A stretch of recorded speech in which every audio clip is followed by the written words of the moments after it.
jet engine project's coming on, things are starting to take shape. There's one of the lads on the welding forum I go on, found as a virtually brand new turbocharger. I give a donation to charity, and he's posting that to us, so I should have that tomorrow and maybe a little bit start on it next week. Anyway, let's carry on. Here's part 2.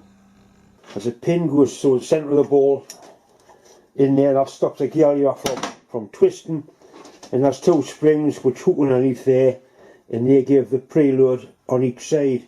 These aren't the right springs for the job. I'll turn it over so you can see how it works underneath. Very simple.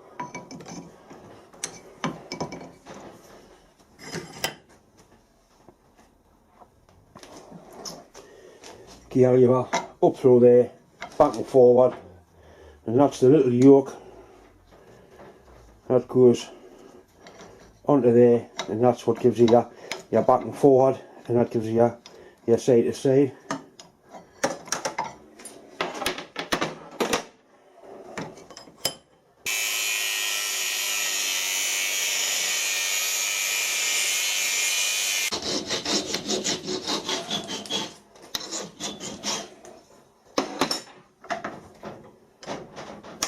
I'm not sure how much length he needs on the bottom part of the gear lever, so I'm going to put a longer bolt in, and he can trim it to length. I'll just Loctite that into there, and he can trim that to whatever length he wants.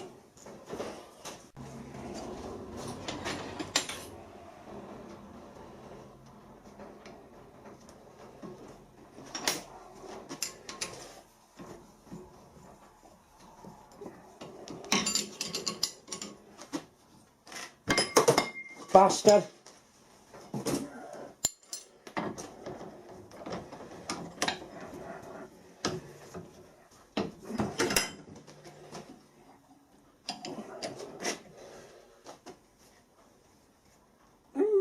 Right.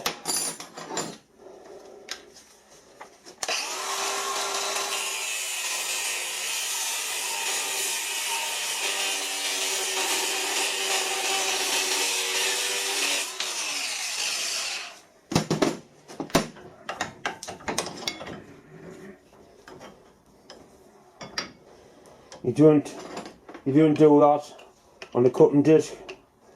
You used to do that on the cutting disc when there's a camera running. We need to find the centre of this bolt to drill a hole. I could eyeball that and get it very near.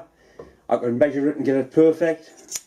You could use this method and get it very, very near indeed. That's worse. When that ruler's line level with the vise, it means it's in the centre. Similar to how you can use this to set up a tool on centre height. That's good that way.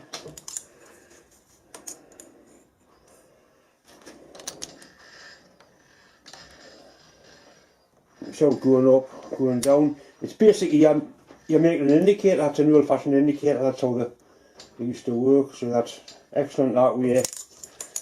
And it is excellent that way.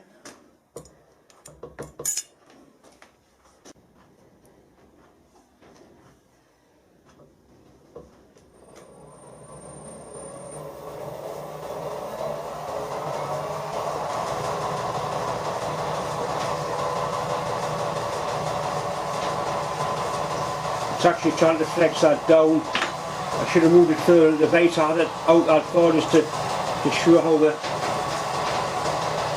ruler and the point actually worked. Just have to be careful when we drill it.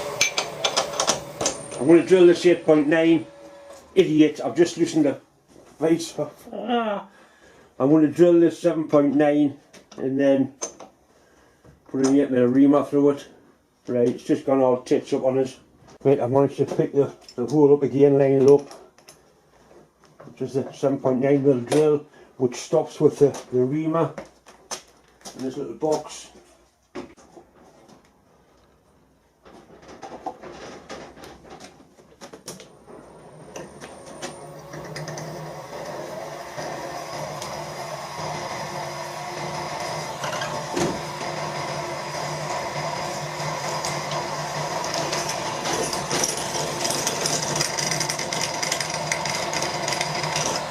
And the nastiness going up to the centre of there.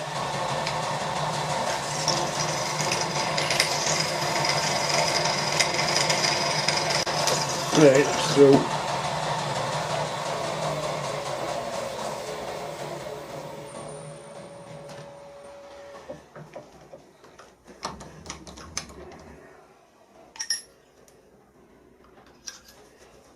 Wrong pin, John. Don't think I'll hammer through there.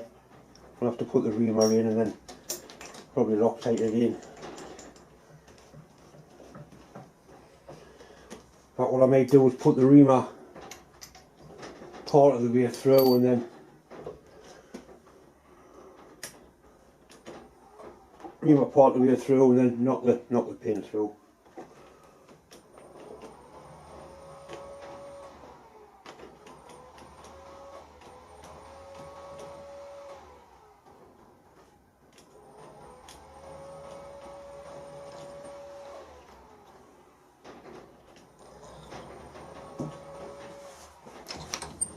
One thing you never do with the reamer is turn it backwards. Blunt them. A little bit more. I want that to be a tight fit in there.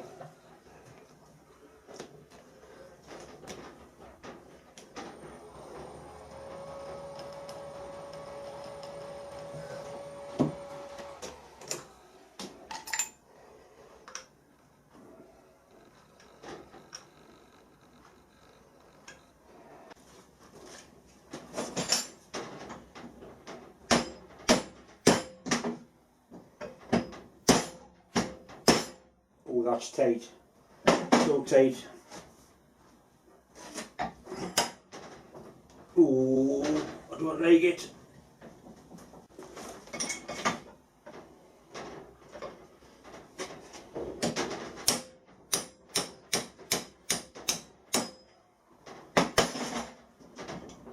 We might throw a little bit further.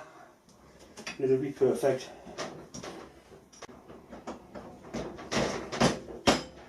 Better.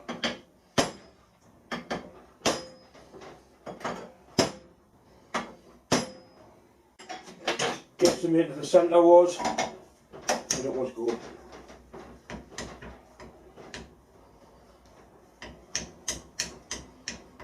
I like it. Boom, boom, boom, boom. Really.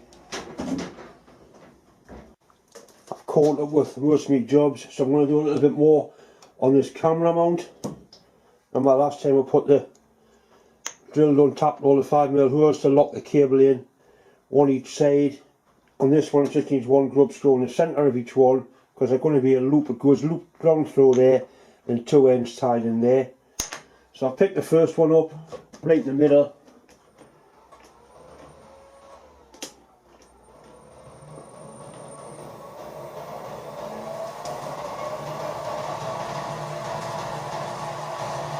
Just going to speed this drill up a little bit.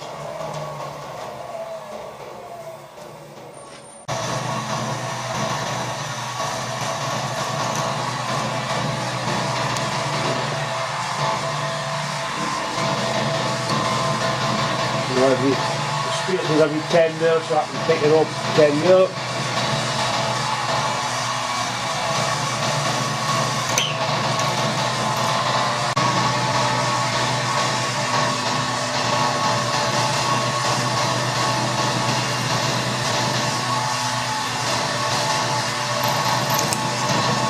I'm going to put a hole right through the centre, because there is going to be a mounting bolt on there.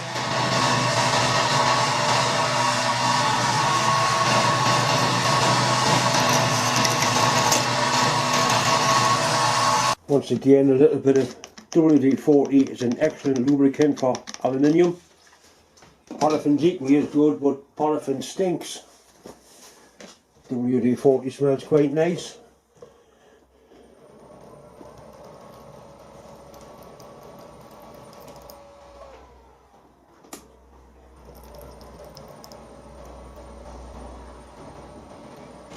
Machine tap, so you just go straight in.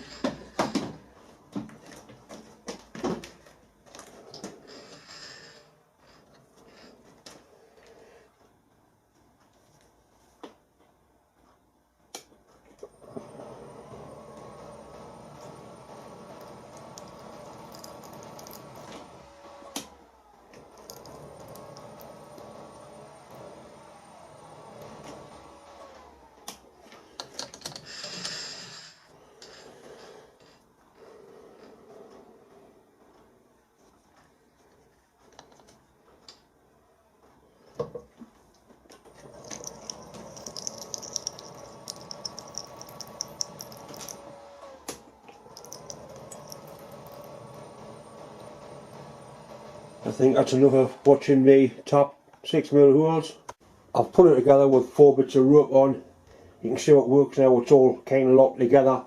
That's a camera mount I use all the time. I've got quite a few different bits and pieces with that type of quick release mount on. I think it might need more rope, but thinner rope, I'm not sure.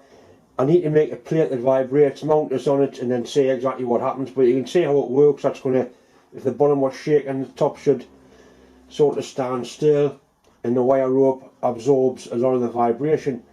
It's a real high frequency vibration I want to stop. It's not jumping about like that, it's just a constant buzz which gives you blurred video.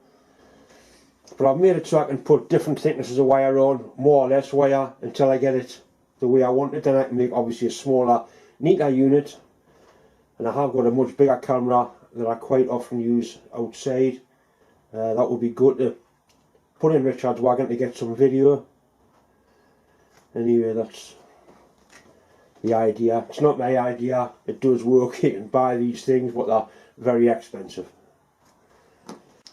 Once again, it's just time to say thanks for watching, thanks for subscribing, and as usual, thanks for all the well wishes that have been coming in towards my family. And don't forget the PayPal donate button. Anyway, thanks for watching.